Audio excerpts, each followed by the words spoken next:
BoJack is a character that challenges us as an audience. We've invested in his story and his redemption on a personal level, but as a culture, we're in a position where we're asking if people who've done terrible things like him deserve forgiveness. With Season 6 Part 2 seemingly set up to explore BoJack falling from grace on a public level, we here at Nerdwire were wondering, can someone like BoJack Horseman survive in a post-#MeToo world? And does he deserve to? I'm Kris Carr, let's talk about BoJack. Before we dive in, I want to give a shout out to our sponsors on Patreon. Be a hero like them and donate to help us keep the lights on.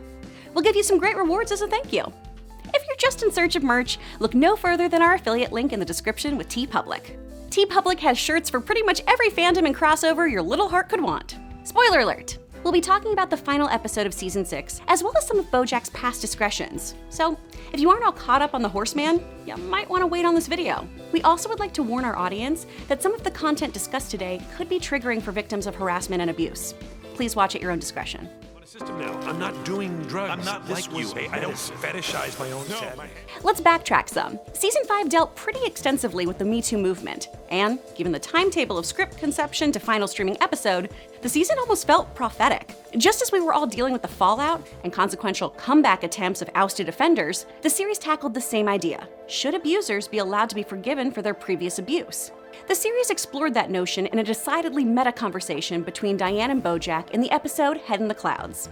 Here, Diane explains how she doesn't want the show to make people feel their poor behavior is acceptable. It's not the point of Filbert, for guys to watch it and feel okay. Diane, it's a compliment. You did a good job. Relax. I don't want you or anyone else justifying their shitty behavior because of the show. Series creator Bob Waxberg has wrestled with the idea of people justifying their actions through the show's title character, especially after learning that Harvey Weinstein was a fan of the show. Bob Waxberg has said learning this made him re-examine the message the show was putting out, and that it motivated a lot of the conversations that took place on screen. Weinstein isn't the only questionable figure that helped shape the tone of BoJack. When Bob Waxberg learned that his reps at CAA had also signed Mel Gibson, he told them he didn't feel comfortable being under the same umbrella, and that he was uneasy about giving money to a company that would represent someone who has made bigoted statements and has a violent past. The agency said they understood, but would continue repping Gibson. Knowing that ultimately any agency would do the same, Bob Waxberg continues to be repped by them, but wanted to explore this notion of coexisting in an industry with people like Gibson and Weinstein, and if they deserve to be redeemed. When you, as a woman, give awful men the cover of your friendship when you work for them, first of all, they're not going to get better, and second of all, you are then complicit. Forgiveness is obviously a major theme throughout BoJack Horseman. BoJack has had an incredibly difficult road to taking stock of his life and choices and being accountable. Season 6 Part 1 greatly focuses on this inward journey BoJack must take in order to be a better man, and claiming ownership over his choices and mistakes is a big part of that. Part 2, for me, is where I believe we're really going to walk through some gray areas about what is forgivable. Bob Waxberg himself has stated that this is a tricky line to balance, saying, quote, "I don't believe anybody is hopeless, and that is one of the foundational columns of the series. And so then when you ask me to apply that to some of the real-world dirtbags, I don't quite know what the answer is."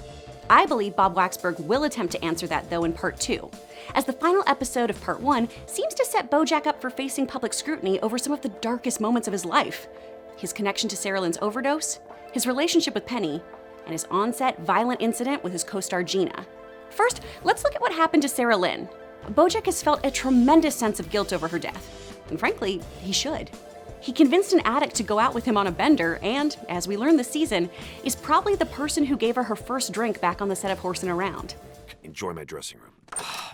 Hey, I know you feel but don't take it out on a little girl. I don't feel I feel great! We see BoJack attempt to distance himself from Sarah Lynn's overdose, but still see how guilty he feels as he speaks to the police officer about the circumstances surrounding her death. BoJack definitely needs to take some ownership over this situation so he can be in a better place. The guilt is obviously gnawing at him. That being said, will him publicly being ousted as the person who did drugs with Sarah Lynn that fateful night help the situation? Where does being an enabler factor in when it comes to Sarah Lynn's own personal responsibility for what happened? Drug laws are pretty consistent throughout the US, and in California, possession of drugs and drugs in your system are arrestable offenses. When it comes to death over overdose, this can be a little less cut and dry.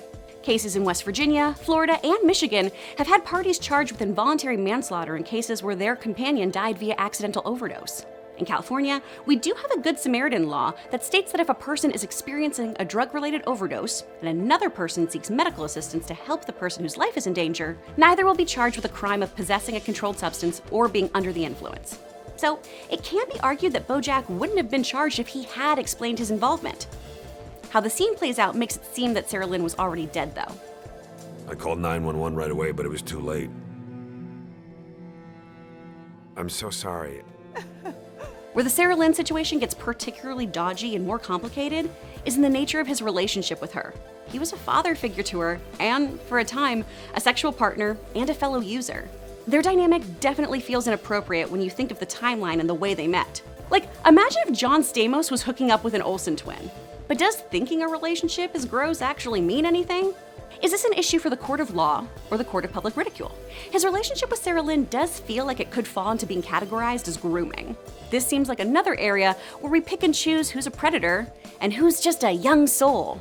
If it's not legally questionable, though, is it anyone's business? This leads me to the Penny situation. BoJack takes Penny and her friends to prom, gets her friends extremely drunk, drops off minors with potential alcohol poisoning outside of a hospital before speeding off, then proceeds to do something sexual, or tries to do something, with a teenager. No. Mom! Charlotte. Penny, go to your room. We didn't even do anything! Now, Penny. This obviously made all of us incredibly uncomfortable. BoJack is 50 years old. Penny is 17. Therein lies one of the biggest issues here. What happened, or didn't happen, was perfectly legal. 17 is the legal age of consent in New Mexico. BoJack did dismiss her advances several times before inviting her back into his room. There's nothing technically wrong here, yet there is so much wrong here. The alcohol involvement here is very clearly wrong. Don't give minors alcohol. Don't get drunk with minors. Regardless of age, don't be a bystander if someone drinks enough that they need to get their stomach pumped. This seems like incredibly problematic, predatory behavior. With that being said, Penny did abstain from drinking and made the sober decision to offer herself up to BoJack. Does it make it right? No. Don't take advantage of vulnerable kids who are 30 plus years younger than you. Because at some point, I realized it wasn't the alcohol's fault, or Maddie's fault, or my fault. It was just some dude, you know? We know that Hollyhock is poised to learn from Peter, aka Pete Repeat, about the boozin'. Will she be able to forgive BoJack? And as those intrepid 40s reporters square in on the story, will the public be able to forgive BoJack? Will they drag a young college student through the mud? Or will the narrative of the story be changed? Now, to our most cut and dry case. What happened to Jena on the set of Filbert? In his haze of pain pills and drink, BoJack was unable to discern reality from fiction, leading him to believe events in Filbert were his real life. This ultimately leads him to taking a stunt in which he chokes Jena's character way too far, and he actually chokes her. Now, this might seem like an intense or far-fetched incident, but there have been numerous accounts of actresses being choked on set by co-stars and directors. So, once again, we have a very relatable, grounded, and timely account of abuse. Jena chooses to not come forward with what happened, stating she doesn't want her career defined by this incident. She doesn't want to be the actress that got choked by BoJack Horseman. I can't lie about this. I don't want you to be the most notable thing that ever happened to me. I don't want you to be the question I get asked in interviews for the rest of my life. We don't really see Jena's side of the situation other than her statement. We focus on how the event resonates with BoJack and his consequential downward spiral. It isn't until the final episode of Season 6, Part 1, that we revisit Jena and see where she's at post-choking. Unfortunately, Jena suffers from PTSD after the attack. A simple, unplanned change in choreography for a dance on set makes her lose it as her partner's hand grazes her neck. She doesn't like when strangers come to her trailer. She doesn't like last-minute changes because they don't make her feel safe. Because she wasn't able to address what happened, people just think she's a difficult actress. She's great on camera.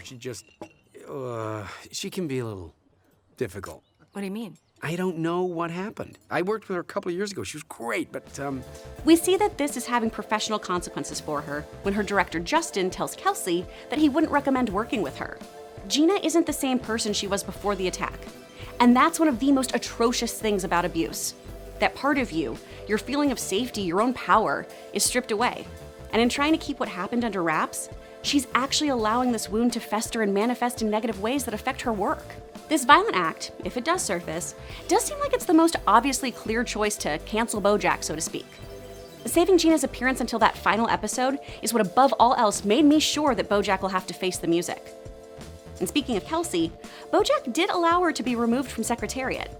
Now let's be clear, Kelsey did want to add in a controversial scene involving Secretariat and Nixon, and doing so is ultimately what landed her in hot water. However, BoJack didn't say anything in regards to this decision, and didn't fight for Kelsey. He did almost exactly what he did with Herb. Kept his head down, his mouth shut, didn't cause any waves. Despite Kelsey creating an environment where BoJack was able to deliver one of his greatest performances ever. While this may not seem like a mean-spirited or atrocious act, it certainly speaks to those who are complacent and don't speak up for others out of fear of losing their own jobs.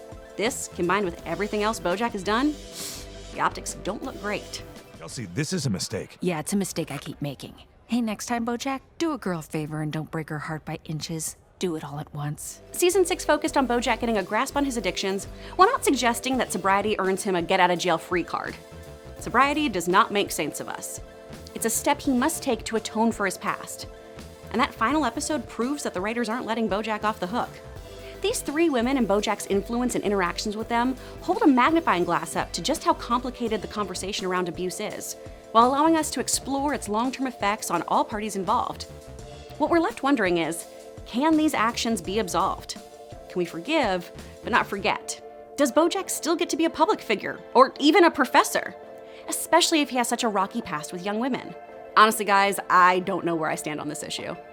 I think the show has masterfully captured what's so problematic about this sort of situation. How do you reconcile acts you don't agree with from someone who you are personally invested in? I've grown to really like BoJack, but I don't know if I want to forgive BoJack or think he's capable of redemption. I just don't want him canceled, so to speak. Now, this is a very heated issue, so let us know what you think in the comments below. While our opinions may differ, let's make sure we treat each other with respect. Opinions are like assholes. Everyone has them, but yours doesn't mean you have to act like one. Thanks to everyone donating on Patreon, picking out shirts on TeePublic, and those of you simply stumbling upon our channel and giving us a shot. For more videos, click to the left, and thanks for watching. See you, Space Cowboy.